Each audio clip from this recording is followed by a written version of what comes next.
est une boutique de prêt-à-porter pour des nouveau-nés et enfants. Vous y trouverez des chemises, des robes, des pantalons, des shirts, des t-shirts, des chaussures, des chouchous, des jouets et bien d'autres encore.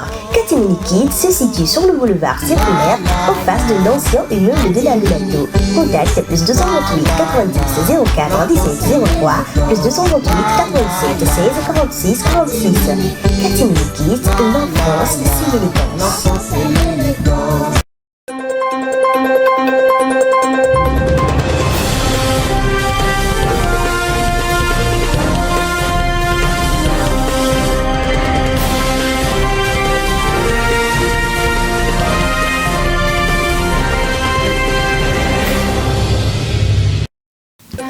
Bonsoir à tous, ravi de vous retrouver dans cette nouvelle édition environnementale.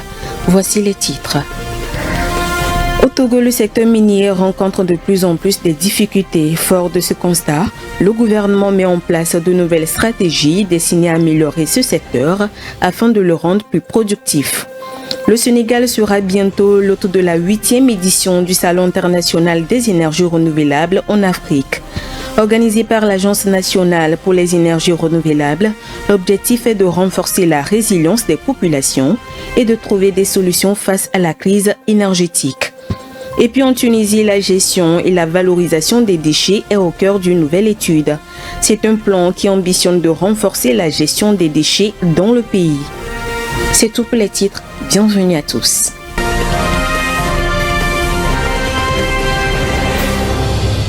Le secteur minier togolais peine à prendre son envol. Par rapport à son potentiel en 2022, il représentait 1,15%, soit 17,5% des exportations du pays. Conscient de ces enjeux, le gouvernement a lancé plusieurs réformes pour améliorer la gouvernance du secteur minier. Honoré Kata nous donne plus de précisions dans cet élément. Le secteur minier togolais demeure en deçà de son potentiel malgré la diversité des ressources disponibles. En 2022, il ne représentait que 1,15% du PIB, un chiffre modeste au regard des richesses que recèle le sous-sol. Si le phosphate reste la ressource phare avec des millions de tonnes exportées chaque année, d'autres minéraux comme le manganèse, le fer ou l'or restent sous-exploités. L'or en particulier fait l'objet d'une exploitation artisanale peu structurée, alimentant une contrebande qui échappe au contrôle de l'État. À cela s'ajoutent des défis de gouvernance illustrés par le manque de transparence dans la gestion des revenus issus de l'extraction. Conscient de ses limites, le gouvernement a initié plusieurs réformes pour dynamiser le secteur. Le partenariat avec l'OCP vise à transformer localement le phosphate en engrais, tandis que la création de la Société togolaise des manganèses marque une volonté de mieux encadrer l'exploitation de ce minerai stratégique. Dans une optique de modernisation, un cadastre minier numérique a été mis en place pour assurer une gestion plus transparente des permis d'exploitation. Par ailleurs, des efforts sont annoncés pour mieux structurer l'exploitation artisanale de l'or et réduire les pertes liées à la contrebande. La transformation locale peine encore à se concrétiser et les réformes engagées doivent être accompagnées d'un suivi rigoureux pour éviter les dérives du passé. Reste aussi la question environnementale, souvent reléguée au second plan. Tant que la taxe écologique ne sera pas appliquée et que les populations riveraines ne verront pas de bénéfices tangibles, le secteur minier continuera de susciter autant d'attentes que de frustrations. Face à la recrudescence des inondations en saison pluvieuse à Lomé, une rencontre stratégique dirigée par la première ministre Victoire Dogbe s'est tenue mardi dernier à la primature.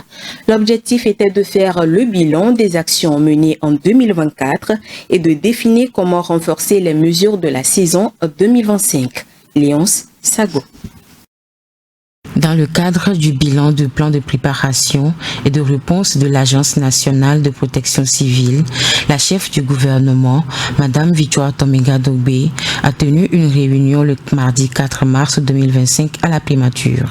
La région du Grand Lomé étant confrontée à des inondations incessantes durant la saison des pluies, il était à l'ordre du jour de dresser le bilan des actions de 2024 et de renforcer les mesures prises pour la saison 2025. Étaient présents à cette réunion des ministres, des préfets, des maires et des responsables des organes de gestion des risques. Sur les 38 activités prévues dans le PPR, 37 ont été réalisées, a-t-on révélé lors de la rencontre.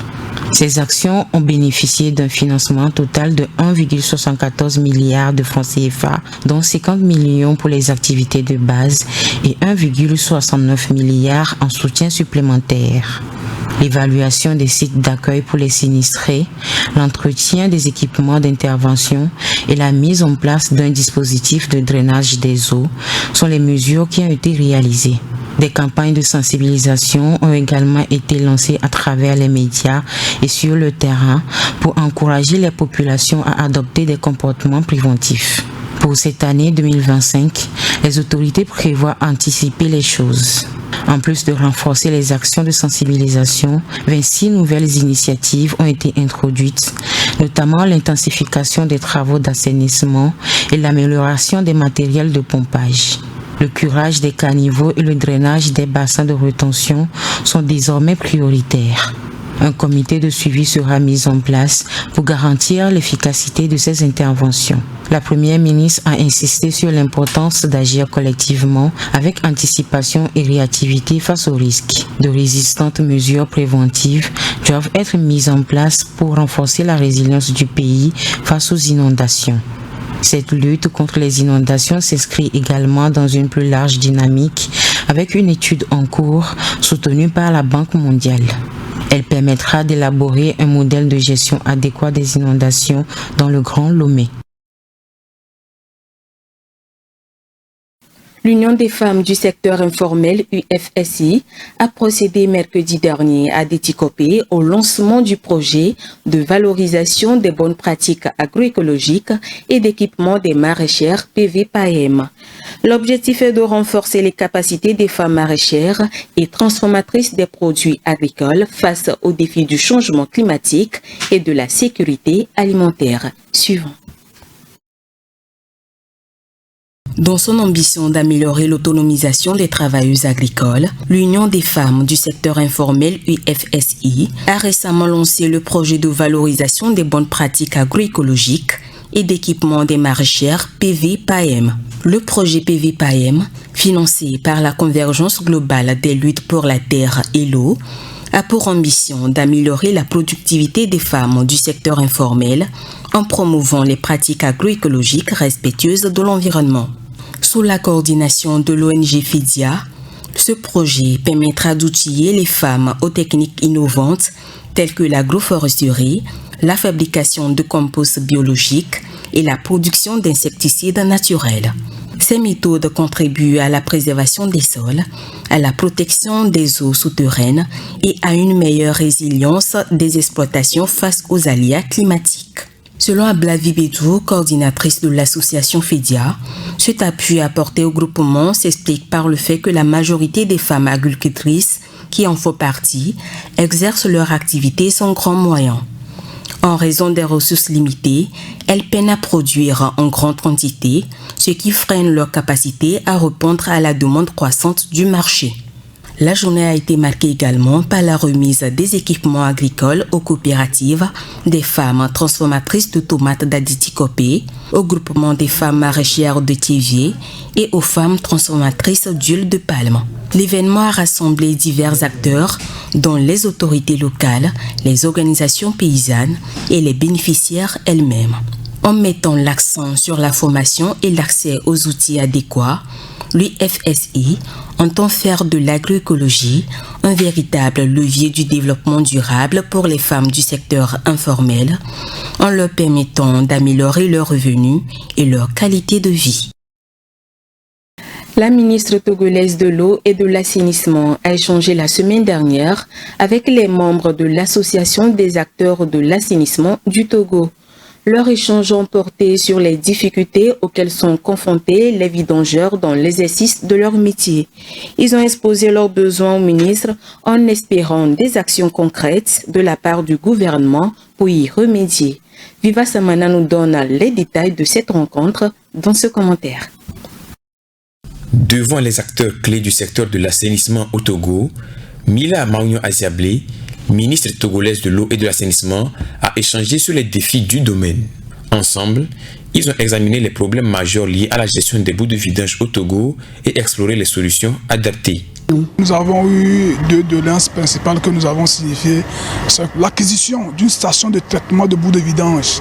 Parce qu'aujourd'hui, dépotons à l'aile libre, c'est un peu dangereux pour la santé publique. Au regard des doléances, la ministre a rassuré les acteurs en mettant en avant les efforts du gouvernement à travers différents projets. Le président de la République, c'est un homme de dialogue et d'action. Et il tient à ce que le secteur de l'assainissement soit d'une importance capitale. Tout comme vous, les acteurs, vous l'êtes pour nous. J'aimerais encore une fois réitérer l'engagement du gouvernement sous le leadership du président de la République à vos côtés pour que nous puissions résoudre une fois pour toutes les défis de l'assainissement qui sont communs et il y a des actions qui sont déjà en cours. Nous progressons avec des partenaires impliqués. Il est prévu une aide à la mise en place d'un modèle pour la structuration de toute la chaîne de collecte. Il est prévu aussi la mise en place d'une station de traitement de bouts de vidange. Il y a d'autres partenaires aussi privés qui nous accompagnent pour la mise en place des stations de traitement de bouts de vidange. Cette rencontre marque une avancée significative vers une gestion plus efficiente des bouts de vidange au Togo. Ceci contribuera à un environnement plus sain et plus adéquat pour les populations. En Tunisie, le chef du gouvernement, Kamel Madzouri, a présidé une rencontre ministérielle dans le cadre de la mise en œuvre des engagements environnementaux de l'État. L'idée était d'analyser la stratégie nationale de réduction et de valorisation des déchets, conformément à la vision du président de la République, Kaïs Saïd. Rafitou Beriko. Examiner la stratégie nationale de réduction et de valorisation des déchets en Tunisie, c'est le sujet autour duquel s'est tenu le 3 mars 2025 un conseil ministériel dirigé par le chef du gouvernement, Kamel Madzouri. La rencontre consistait à passer au crible les engagements environnementaux de l'État en matière de transition écologique et d'économie circulaire selon l'ambition du président de la République, Kaïs Saïd. Le chef du gouvernement a au cours de cette rencontre mis l'accent sur l'importance de garantir le droit à un environnement sain et durable selon l'article 47 de la Constitution tunisienne.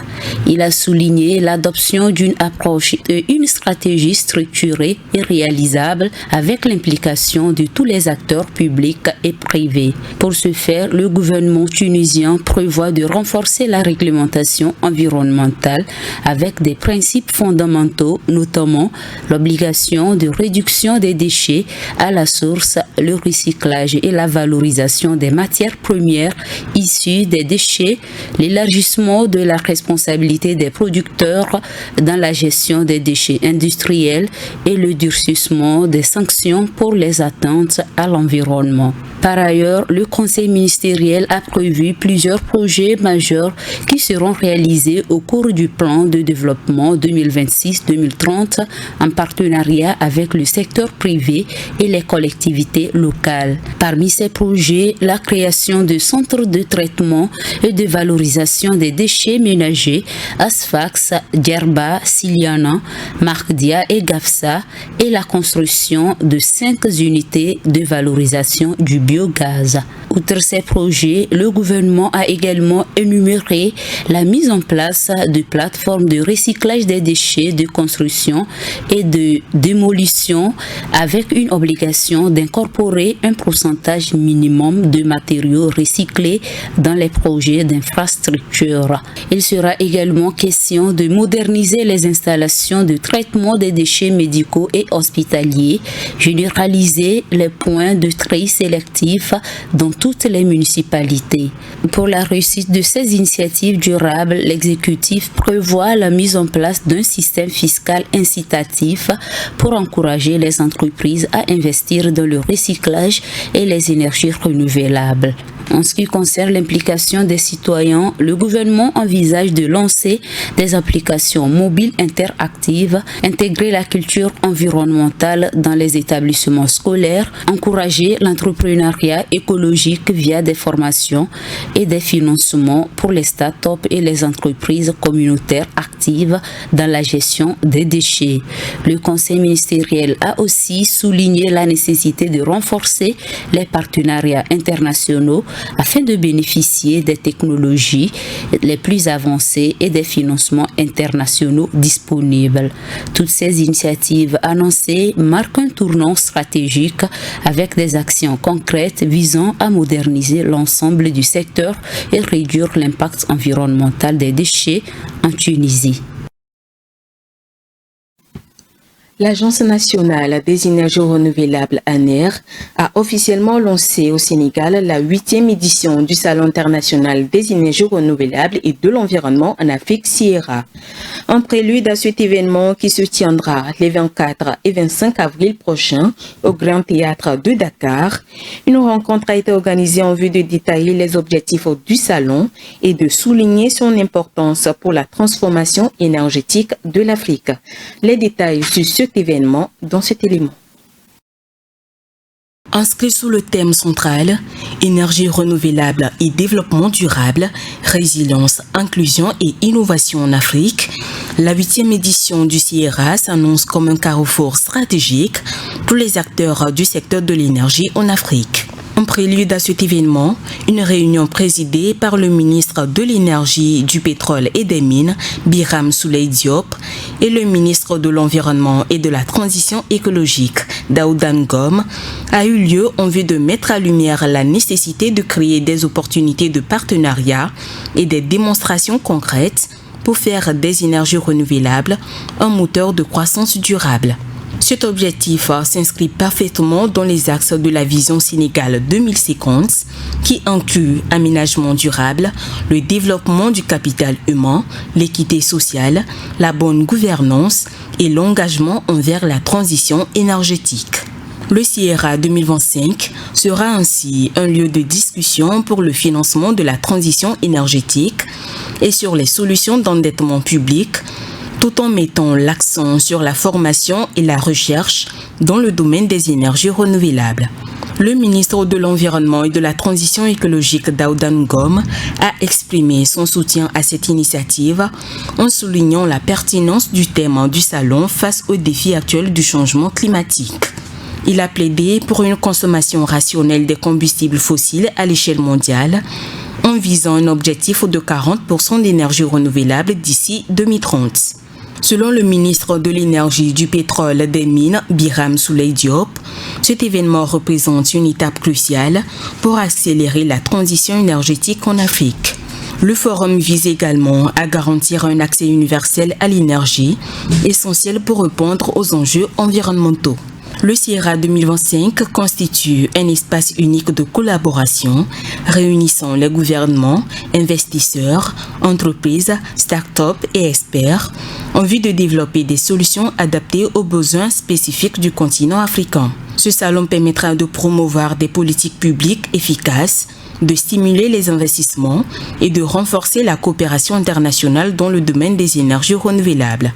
Il offre une occasion de découvrir les dernières avancées technologiques et d'échanger sur des solutions innovantes pour le futur énergétique du Sénégal et du continent.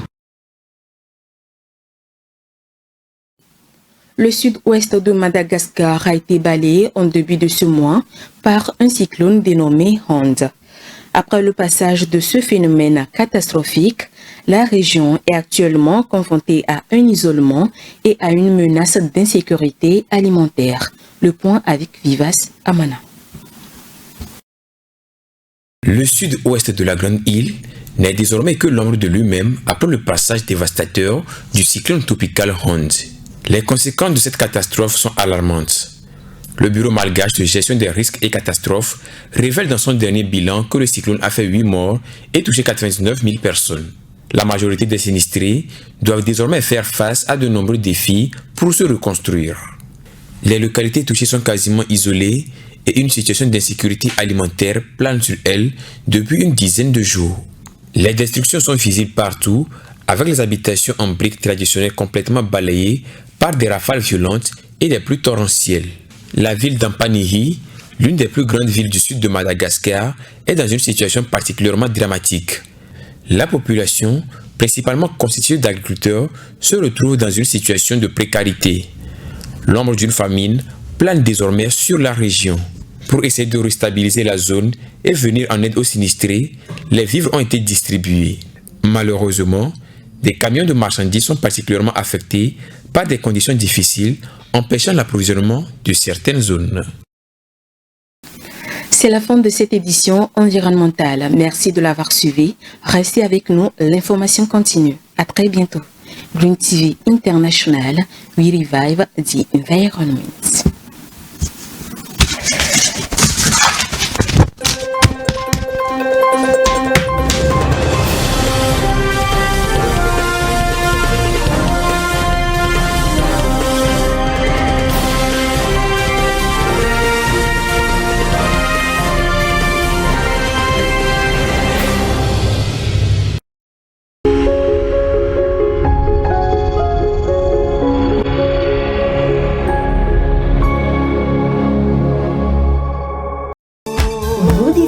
Vos enfants clean, chic et élégants, une seule référence à lui, c'est Katimini Kids.